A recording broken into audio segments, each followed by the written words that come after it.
When I was young, I thought my country was the best on the planet. And I grew up singing a song called Nothing to Envy. And I was very proud. In school, we spent a lot of time studying the history of Kim Il-sung, but we never learned much about the outside world. Except that America, South Korea, Japan are the enemies. Although I often wondered about the outside world, I thought I would spend the entire my life in North Korea until everything suddenly changed. When I was 7 years old, I saw my first public execution. But I thought my life in North Korea was normal. My family was not poor, and myself had never experienced hunger. But one day in 1995, my mom brought home a letter from a Caucasus sister. It read, "When you read this, our 5 family members will not exist in this world because we haven't eaten for the past week. We are lying on the floor together, and our bodies are so weak. We are waiting to die." I was so shocked. This was the first time I heard that people in my country were suffering. Soon after, when I was walking past the train station, I saw something terrible that still can't erase from my memory. A lifeless woman was lying on the ground, while an emaciated child in her arms just stared helplessly at his mother's face.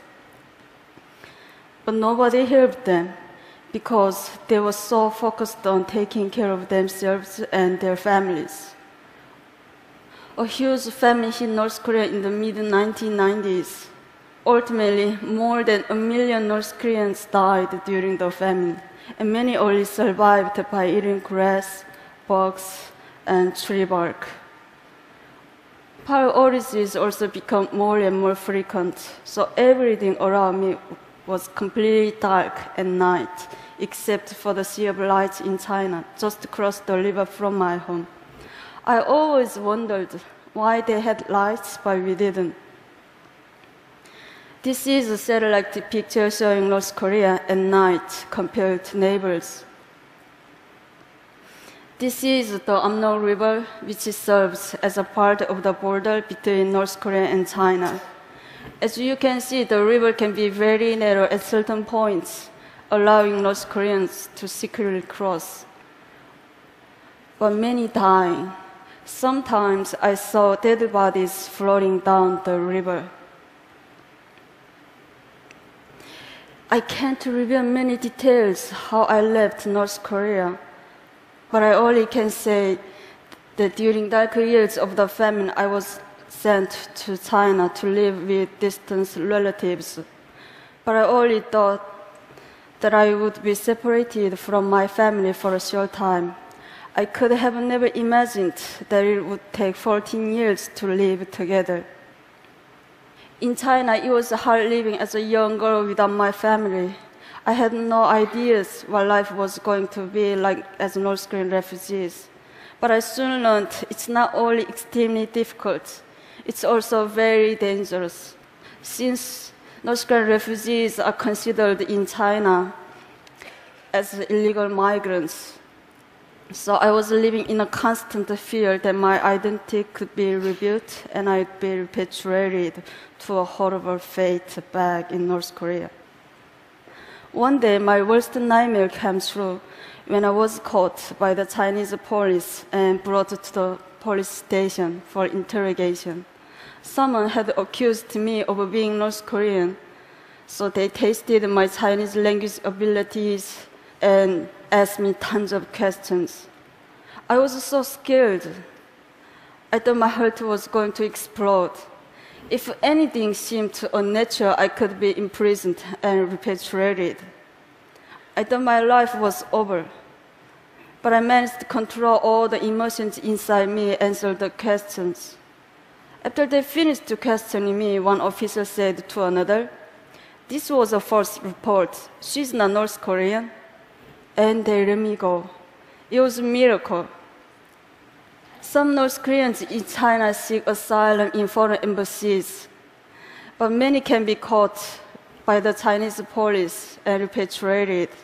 This group was so lucky. Even though they were caught, they were eventually released after heavy international pressure. These North Koreans were not so lucky. Every year, countless North Koreans are caught in China and repatriated to North Korea, where they can be tortured, imprisoned, or publicly executed. Even though I was really fortunate to get out, but many other North Koreans have not been so lucky. It's tragic that North Koreans have to hide their identities and struggle so hard just to survive. Even after learning a new language and getting a job, their whole world can be turned upside down in an instant. That's why after 10 years of hiding my identity, I decided to risk going to South Korea. And I started a new life yet again. Settling down in South Korea was a lot more challenging than I had expected. English was so important in South Korea, so I had to start learning my third language. Also, I realized there was a wide gap between North and South. We are all Korean, but inside we have become very different due to 67 years of division. I even went through an identity crisis. Am I South Korean or North Korean? Where am I from? Who am I?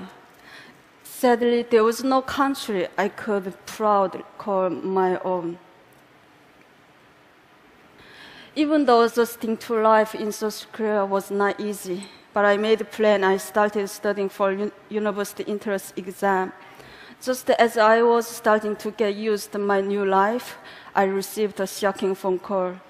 The North Korean authorities intercepted some money that I sent to my family, and as a punishment, my family was going to be forcibly removed to a desolate location in the countryside.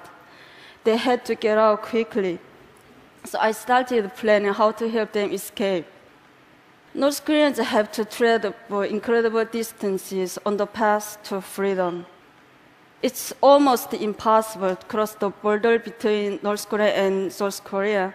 So ironically, I took a flight back to China and I had to toll the North Korean border. Since my family couldn't speak Chinese, I had to guide them. Somehow through more than 2,000 miles in China and then into Southeast Asia.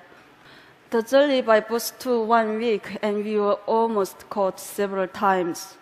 One time our bus was stopped and boarded by a Chinese police officer. He took everyone's ID cards and he started asking them questions. Since my family couldn't understand Chinese, so I thought my family was going to be arrested.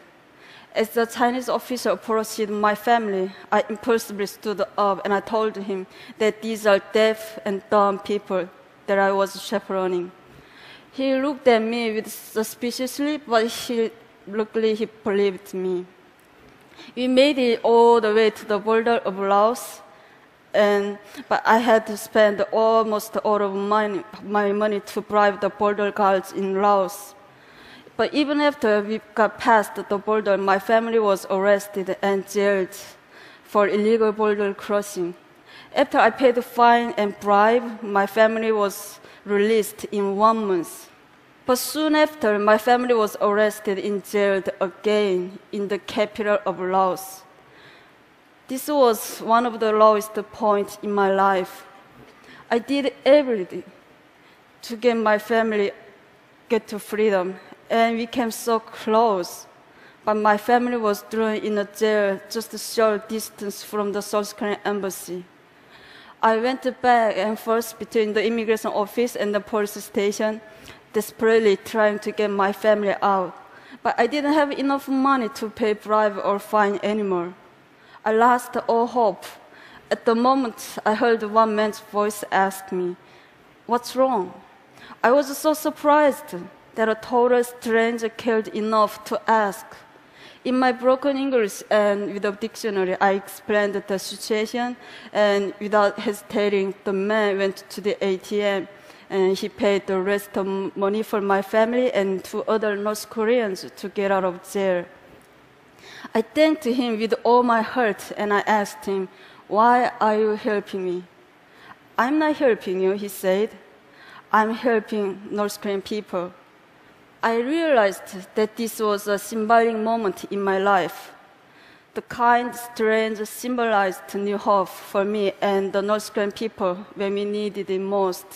And he showed me the kindness of strangers and the support of the international community are truly the rays of hope when North Korean people need. Eventually, after our long journey, my family and I were reunited in South Korea.